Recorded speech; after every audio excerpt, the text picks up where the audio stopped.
সিলেট ও বগুড়ায় সড়ক দুর্ঘটনায় ঝরল ১৬টি প্রাণ। বেপরোয়া গতি দায়ী ধারণা পুলিশের।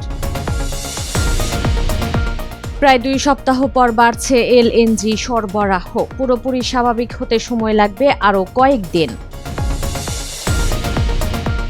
মাছ মুরগির দামে অস্বস্তিতে ক্রেতা। দ্রব্যমূল্য নিয়ন্ত্রণে ব্যর্থ সরকার, অভিযোগ জামায়াত আমিরের। এবার চট্টগ্রামের সাবেক শিক্ষামন্ত্রীর বাড়িতে আগুন, দোষীদের আইনের আওতায় আনার দাবি। ইরাক ইয়েমেন থেকে সমন্বিত হামলার আশঙ্কায় সৌদি, তুরস্ক ও পাকিস্তানের সঙ্গে প্রতিরক্ষা চুক্তি। স্বাগত জানাচ্ছি দ্য বিজনেস স্ট্যান্ডার্ডের নিয়মিত আয়োজন টিভিএস রাত ৮টার সংবাদে। সঙ্গে আছি তামান্না খন্দকার। দেখছিলেন সংবাদ শিরোনাম, এবার বিস্তারিত।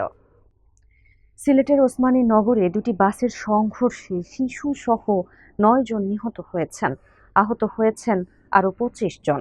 ৭ অগাস্ট সকাল ৭টার দিকে উপজেলায় ঢাকা সিলেট মহাসড়কের কাশীকাপন এলাকায় এই দুর্ঘটনা ঘটে। পুলিশ জানায়, সিলেট থেকে ছেড়ে আসা ইউনিক পরিবহনের সঙ্গে ঢাকা থেকে ছেড়ে আসা বেঙ্গল পরিবহনের বাসের সংঘর্ষ হয়। এতে ইউনিক পরিবহনের বাস সড়কের পাশের খাদে পড়ে যায়। ঘটনাস্থলেই প্রাণ হারান ৮ জন। হাসপাতালে মারা যায় আরও এক শিশু। বেপরোয়া গতির কারণেই এই দুর্ঘটনা ঘটেছে বলে ধারণা পুলিশের। এদিকে একই দিনে সকালে ঢাকা থেকে নওগাঁগামী শাহ ফতে আলী পরিবহনের একটি বাস বগুড়ার এরুলিয়া এলাকায় নিয়ন্ত্রণ হারিয়ে সড়কের পাশে থাকা একদল শ্রমিককে চাপা দেয়।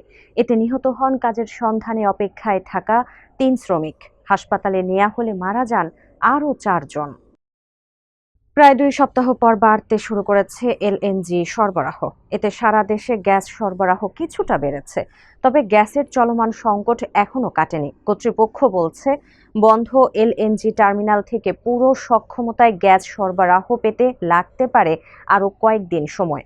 বাংলাদেশ তেল, গ্যাস, খনিজ সম্পদ কর্পোরেশন ও গ্যাস ট্রান্সমিশন কোম্পানি লিমিটেড সূত্র বলছে, ৬ অগাস্ট ভোর থেকে ক্ষতিগ্রস্ত টার্মিনাল থেকে শুরু হয় গ্যাস সরবরাহ।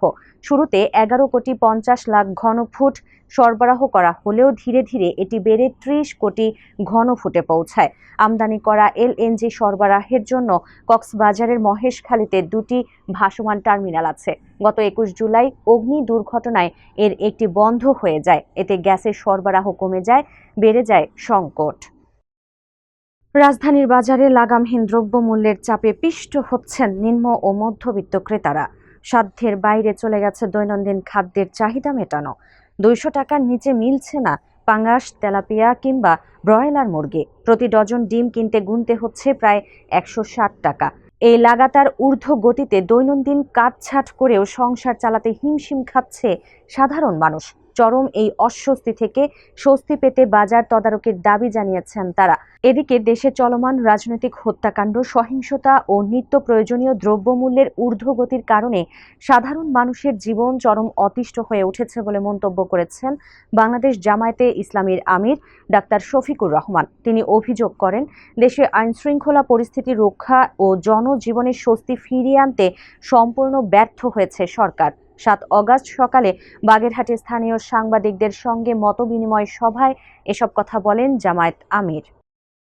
জুলাই গণ অভ্যুত্থানে ক্ষমতাচ্যুত আওয়ামী লীগ সরকারের সাবেক শিক্ষামন্ত্রী মহিবুল হাসান চৌধুরী নওফেলের চট্টগ্রামের বাসায় আগুন দেওয়ার ঘটনা ঘটেছে। ৬ অগাস্ট দিবাগত রাত ১২টার দিকে এই ঘটনা ঘটে। পুলিশ জানায়, ৬ থেকে ৭ জন মাস্কধারী ব্যক্তি রাতে আশেপাশের জিনিসপত্র জড়ো করে ভবনটির ২য় তলায় বারান্দায় আগুন দেন। এ সময় সেখানে একটি পটকা ফাটান তারা। পটকা ফাটানোর শব্দ শুনে স্থানীয় বাসিন্দারা সেখানে জড়ো হলে ওই ব্যক্তিরা চলে যান। পরে পুলিশ ঘটনাস্থলে পৌঁছালে স্থানীয়দের সহায়তায় আগুন নিভিয়ে ফেলা হয়। দোষীদের চিহ্নিত করে আইনের আওতায় আনার দাবি জানিয়েছেন মহিবুল হাসানের ভাই বোরহানুল হাসান। একদিন আগে আওয়ামী লীগের সাবেক সংসদ সদস্য ক্রিকেটার সাকিব আল হাসানের মাগুরার বাড়িতেও দেয়া হয় আগুন। ইয়েমেনের হুতি ও ইরান সমর্থিত ইরাকি সশস্ত্র গোষ্ঠীগুলো শিগগিরই সৌদি আরবে সমন্বিত হামলা চালাতে পারে বলে আশঙ্কা করেছে দেশটির সরকার। যুক্তরাষ্ট্র ও মধ্যপ্রাচ্যের কয়েকটি দেশের গোয়েন্দা সংস্থার তথ্য অনুযায়ী ইরানের আইআরজিসির তত্ত্বাবধানে থাকা হুতি ও ইরাকের সশস্ত্র গোষ্ঠীগুলো শিগগিরই সৌদি আরবের বিভিন্ন বেসামরিক স্থাপনায় চালাতে পারে সমন্বিত হামলা। এ পরিস্থিতিতে মিত্র দেশগুলোর সঙ্গে নিরাপত্তা সহযোগিতা আরও জোরদার করার চেষ্টা করছে সৌদি আরব। 7 অগস্ট রিয়াদে একটি যৌথ প্রতিরক্ষা সহযোগিতা চুক্তিতে সই করে তুরস্ক, সৌদি আরব ও পাকিস্তান। এর ফলে যে কোনো এক দেশের ওপর হামলা 3 দেশের ওপর আঘাত হিসেবে গণ্য হবে। দর্শক, এই ছিল টিভিএস রাত 8টার সংবাদে। এতক্ষণ সাথে থাকার জন্য ধন্যবাদ সবাইকে।